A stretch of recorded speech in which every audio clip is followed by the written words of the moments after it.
hanya luluskan pengambilan sebahagian pekerja asing, bukan semua.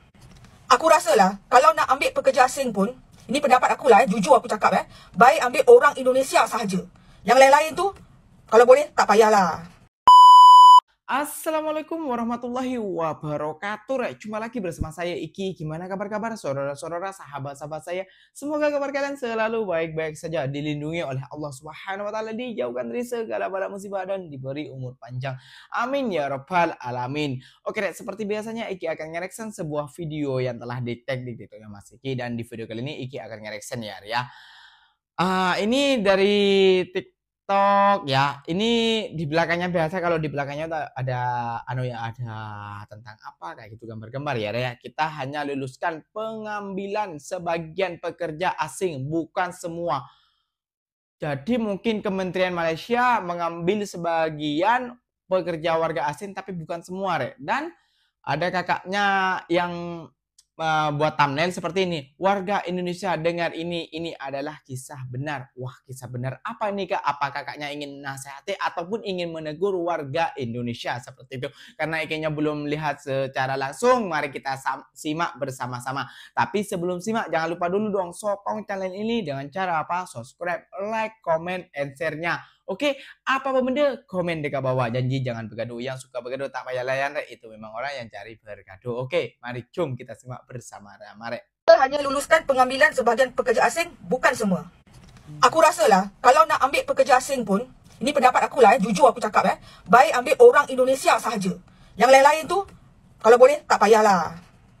Dalam banyak-banyak pekerja asing dekat negara kita ni, aku nampak orang Indonesia baik daripada yang lain. Ini orang kata kajian, kajian.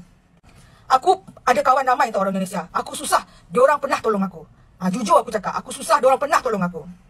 Dalam VTT aku yang sebelum tu, aku marah pekerja asing yang tak ada permit, yang kosong. Bukannya yang ada permit. Maksudnya parti. Tapi ni aku cerita perkara sebenar. Sebab aku kawan banyak orang Indonesia dan aku cerita kenapa kita perlu ada permit. Aku ada satu kawan, dia tak ada permit. Dia duduk dekat Briefil. Dia kerja dia berniaga ataupun cuci rumah. Satu hari dia naik teksi.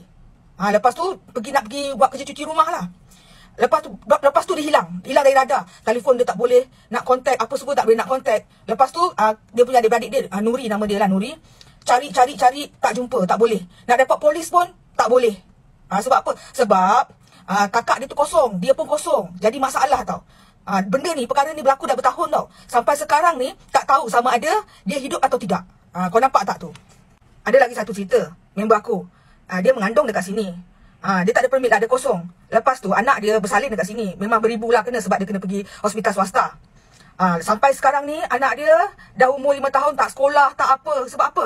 Sebab dia nak hantar balik pun takut, sebab anak dia pun tak ada dokumen. Kau nampak tak? Masalah. Itu masalah nanti yang terjadi. Aku cerita pasal Indonesia sebab aku banyak bergaul dengan Indonesia dan diorang selalu cerita masalah kat aku. Bila diorang tak ada dokumen, macam-macam masalah timbul. Yang satu lagi tu, member aku meninggal kat sini. Mak dia meninggal kat sini. Tak ada dokumen juga. Proses nak pengumbumian tu makan masa lama. Lepas tu duit lagi. Kau fikirlah. Baik kita buat cara sah daripada kita buat benda yang tak halal. Daripada kita datang negara orang, lepas tu kita tak ada permit, jadi apa-apa dekat negara kita masalah. Insurans tak boleh claim. Apa pun tak boleh nak buat. Kan? Fikir-fikirkanlah. Okey? Macam mana pun, Malaysia dan Indonesia tetap adik-beradik. Betul tak? Pekerja asing itu dah mohon permit, tapi permohonan itu mahal. Ada yang lain tu permohonan dipersulit, deposit diambil, permit tak siap. Kes macam ni memang saya selalu dengar. Mereka selalu ditipu oleh ejen-ejen tempatan yang tak ada hati perut. Ambil duit diorang, lepas tu senyap. Biarkan diorang tu terkapal-kapal, menipu. Majikan, tolong alert benda ni. Jangan salahkan warga asing je. Korang pun salah juga. Korang dah ambil dia pekerja, sepatutnya korang pastikan yang dia tu ada permit, dokumen yang lengkap. Mana boleh korang ambil pekerja tanpa permit. Korang kena bagilah dia permit. Buatlah permit untuk diorang. Korang dah raih keuntungan banyak-banyak, takkan nak buat permit untuk diorang pun susah. Pekerja asing, tolong jangan percaya sangat dengan ejen-ejen. Terus saja ke Putrajaya. Tanya saja dekat pihak penguasa macam mana nak buat permit secara sah. Ejen-ejen ni memang susah nak dipercayai. Semuanya nak duit aja. Warga tempatan, tolong jangan ambil kesempatan ke atas kesusahan orang. Kalau orang tu betul-betul nak buat permit, makanya dia memang niat nak cari rezeki kat sini betul-betul lah. Tapi disebabkan korang menipu diorang, sebab itulah jadi macam ni. So korang fikir-fikirkanlah. Kerjasamalah masing-masing. Betul tak korang? Kalau tidak, negara kita dapat bala nanti. Sebab apa? Suka menipu. Assalamualaikum dan selamat sejahtera sahabat-sahabat TikTok. Sejarah kemasukan pekerja asing dekat negara kita ni ramai bermula pada tahun 1980-an. Tapi masa tu kita ambil ramai pekerja asing warga Indonesia. Masa kita ambil warga asing Indonesia, tak adalah seteruk ni kes-kes jenayah berlaku. Masa tu saya rasa hidup orang tempatan masih aman lagi. Dengan orang Indonesia, dia punya budaya sama dengan kita, bercakap pun senang. Lepas tu ada sifat orang cakap tolong-menolong. Orang Indonesia dulu pun banyak dekat coket tu. Tapi tak pernah pun cakap coket tu dia yang punya. Dia masih lagi hormat orang kita berniaga. Tak adalah halau-halau. Tapi sejak kita ambil orang Asia Selatan ni masuk ke negara kita, macam-macam hal berlaku. Diorang nak claim Selayang, diorang punyalah. Diorang nak claim Sungai Buloh, diorang punyalah.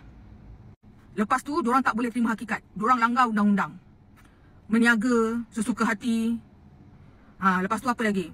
Bawa kenderaan sesuka hati. Ganggu-ganggu orang tempatan dekat Sungai Buloh dan Selayang sana. Itu yang membuatkan rakyat marah.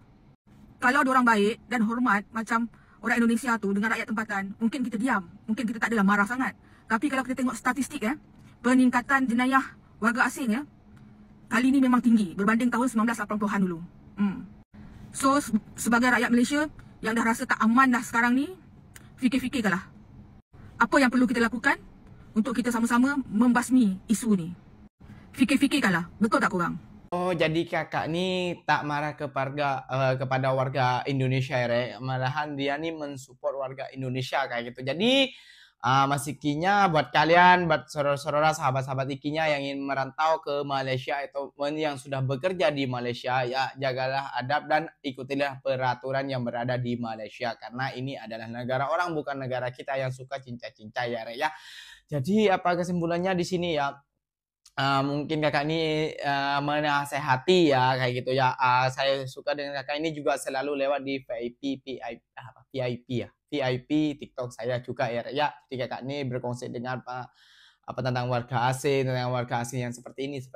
Beliau ini menasehati, bukan mengecam ataupun memaki warga asing kayak gitu ya. Jadi masikinya minta tolong sangat kepada warga Indonesia yang bekerja di Malaysia, hormatilah warga tempatan, karena kita di sini tuh sudah bersyukur sekali sudah dibagi menumpang mencari rezeki di negara orang. Tahu sendiri ya, di negara kita tuh sangatlah susah mencari rezeki. Mau masuk kerja aja mau masuk kerja aja udah sangat susah. Susahnya tuh apa ya? Susahnya kita tuh meskipun ada ijazah ya, kita tuh pandai, tapi kalau kita nggak ada orang dalam, kita tuh sangat susah lah untuk masuk ke pekerjaan itu. Nah, gitu, meskipun ada skill, ada skill kayak gitu, kita tuh sangatlah susah ya. Jadi kakaknya nih menasehati ya, lebih baik kita tuh membuat permit kayak gitu ya. Oke mungkin videonya sampai di sini saja. Mungkin video ini bermanfaat buat kalian, dan ini sekali lagi bukan kakaknya nih marah kepada warga Indonesia, tapi beliau ini menasehati dengan secara betul kayak gitu ya. Jadi lebih baik itu kita memiliki permit kayak gitu ya. Jadi biar ada insurans itu aman, biar kita ada hal itu, biar dengan polis itu biar biar cepat settle kayak itu. Kayak gitu ya. Semoga kita selalu dilindungi oleh Allah Subhanahu wa taala, dijauhkan dari segala bala musibah dan diberi umur panjang. Amin ya robbal alamin. Oke, terima kasih buat kakaknya. Saya nggak tahu namanya, orang ini tekan dari TikTok, ambil aja langsung kayak gitu ya.